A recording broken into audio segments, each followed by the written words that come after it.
केंद्र सरकार ने यूजीसी बिल 2026 लागू कर दिया है और लागू होते ही विरोध शुरू हो गया है। विरोध में सवर्ण समाज सामने आ गया है और दूसरा पक्ष कहीं ना कहीं मौन साधे बैठे हैं। और आज ग्वालियर में जॉइंट डायरेक्टर ईडी कार्यालय में कुछ लोग ज्ञापन देने आए हैं। विरोध में हम जानना चाहते हैं, अखिलेश जी, जो आप ज्ञापन देने आए हो, विरोध में आए हो, तो उसको बिल को कितना समझ पाए आप?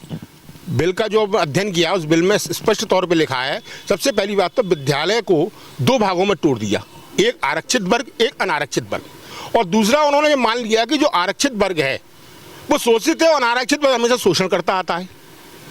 उन्होंने जो कानून बनाया है उसके तहत जो आरक्षित वर्ग के बालक हैं वो किसी प्रोफेसर या किसी भी अपने सहपाठी के खिलाफ, चाहे सच्ची शिकायत हो चाहे झूठी शिकायत हो, उन्होंने जुगाड़ कर दी तो तत्काल कार्रवाई की जाएगी।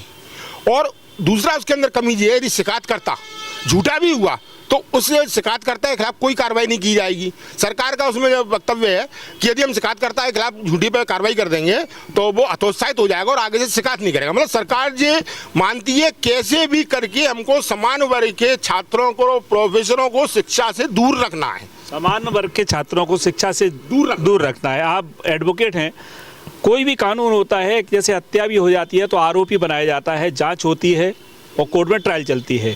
अब जैसे इसमें ये जो एक्ट बना है इसमें सीधे तौर पे तो दोषी होगा नहीं, कमेटी बनेगी, जांच होगी, ऐसा है क्या इसमें? समस्या ये है साहब कि इसमें जो कमेटी बनाई गई है उसमें सामान्य वर्ग का कोई व्यक्ति ही नहीं लिया गया।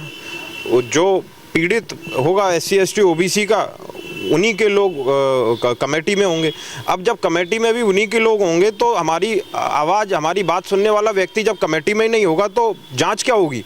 क्या जांच करेंगे और क्या हमारे लिए बात रखेंगे? जब सरकार की मंशा यही है और जातिवाद का जहर जब सरकार खुद ही घोलती जा रही है, जहां बात की जाती है कि हम सब एक रहेंगे, सेफ रहेंगे, बटेंगे तो कटेंगे, लेकिन जब हम सरकार की मंशा इस एक्ट के थ्रू, ये गाइडलाइन जो आई हैं इनके थ्रू अगर समझने की कोशिश करें तो सरकार की मंशा साफ है कि आपको जातीय संघर्ष कराना सरकार चाहती है, जातियों में बांटना चाहती है और कुछ हद तक सरकार इसमें सफल भी हो गई है। और अभी हम जैसा कि देख रहे हैं कि जातीय संघर्ष बढ़ता जा रहा है और सरकार की इन नीतियों से जहर बहुत तेज़ी से फैलेगा। जब कमेटी में ही कोई सामान्य वर्ग का व्यक्ति नहीं है तो कोई क्या विरोध करेगा, क्या जांच होगी? वो तो पूर्णतः दोषी पहले ही मान लिया आपने उसको, वो दोषी पहले ही मान लिया। अब जैसे बात करें, अब भाजपा ने ही इसको लागू किया है और भाजपा सनातन का और हिंदू धर्म की रक्षक है। भाजपा हिंदू धर्म की रक्षक थी जब से 2014 से नरेंद्र मोदी का शासन आया है, नरेंद्र मोदी की सरकार आई है। भाजपा ने सिर्फ हिंदुओं को टोपा पहनाया है, बेवकूफ़ बनाया है।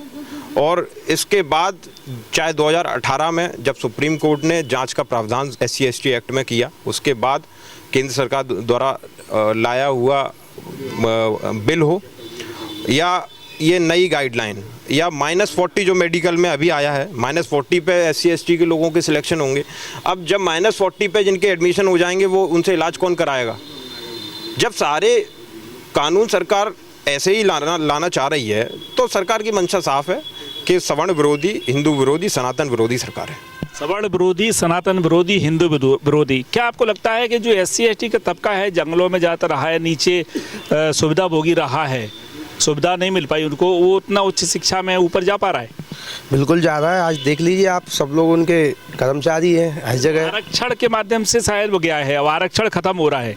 कौन कह रहा है आरक्षण खत्म हो रहा है? आरक्षण तो बढ़ता जा रहा है। सवर्ण समाज आरक्षण का विरोधी है। सवर्ण समाज आरक्षण का विरोधी नहीं है, नीतियों का विरोधी है। आप ये समझिए, अभी सवर्ण समाज के बच्चे हैं जो वो कॉलेज में जाएंगे, बच्चियाँ जाएंगी कॉलेज में और उनके साथ कुछ अभद्र चीज़ हो जाए और OBC और सवर्ण समाज जैसे पहले एक था और SC ST एक्ट लग जाता था, तो आज के युग में क्या कर दिया है कि जनरल समाज की जो भी लड़की जाती है कॉलेज में, उसके साथ कुछ होता है और वो कंप्लेंट करती है तो उसकी कंप्लेंट नहीं सुनी जाएगी। ये काला कानून ही तो हुआ है।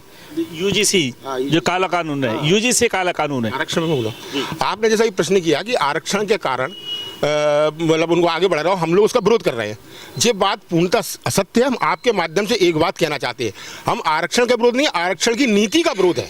आप एक बात आइए, हम ये हाल ही में चर्चित जो IAS ऑफिसर है वर्मा जी, उनके बच्चे को किसी प्रकार के रिजर्वेशन की जरूरत है? यदि मैं इस आरक्षित के कोटे से किसी भी थाने का इंचार्ज या किसी भी बड़े पद पर राजपत्रित अधिकारी बन जाता हूं, मानसिक रूप से मैं दलित और शोषित ही रहूंगा, क्या मैं अपने पद के साथ कार्रवाई कर पाऊंगा? इसलिए जो गरीब है, आज समाज केवल दो ही जात में बटा है, एक अमीर एक गरीब। गरीब उनमें भी हैं, गरीब हम में भी हैं। ऐसा नहीं है कि मतलब गरीब का जो यदि हमने समान वर्ग में जन्म ले लिया तो हम पैदाइशी अमीर है। कई आपको ब्राह्मण ठाकुर परिवार ऐसे मिलेंगे जो एटीएम के बाहर गार्ड की नौकरी कर रहे हैं, उनके बच्चों को आरक्षण की जरूरत नहीं है। साहब सिंह जो आपके यहाँ के विधायक हैं, क्या उनके बच्चे को ओबीसी आरक्षण की जरूरत है? नारायण सिंह कुशवाहा जो मंत्री हैं, उनके बच्चे को आरक्षित कोटे की जरूरत है?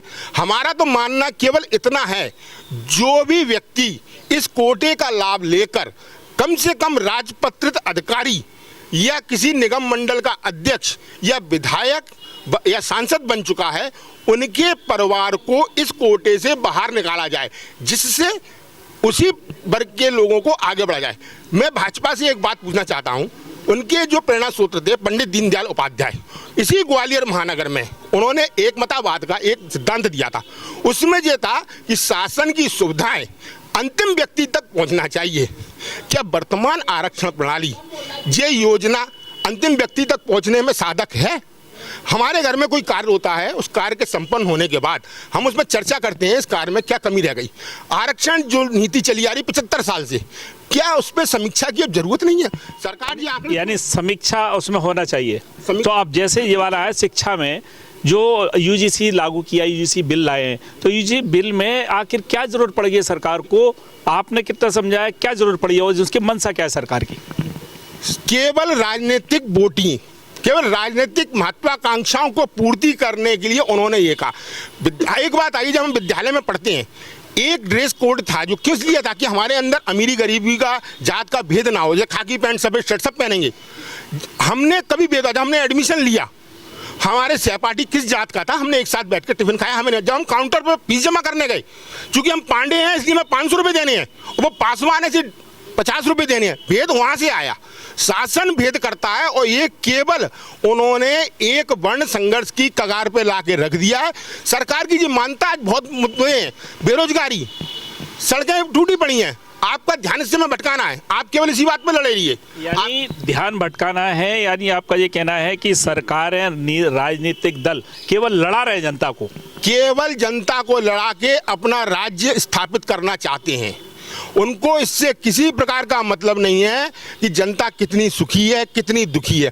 आपके माध्यम से एक बात की घोषणा और करता हूं मैं, यूजीसी बिल को रोकने और वापस करने के लिए जरूरत पड़ी तो जो मैंने 1990 में कदम उठाया था उसको उठाने में चूकूंगा नहीं।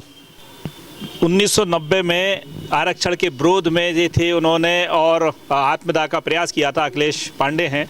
अब ये कह रहे हैं यूजीसी बिल को रोकने के लिए यदि वही कदम उठाना पड़ा तो फिर उठाएंगे, लेकिन इतना तो ज़रूर तय है इनके चर्चा से कि राजनीतिक दल केवल रोटियां सेक रहे हैं और समाज को बांट रहे हैं।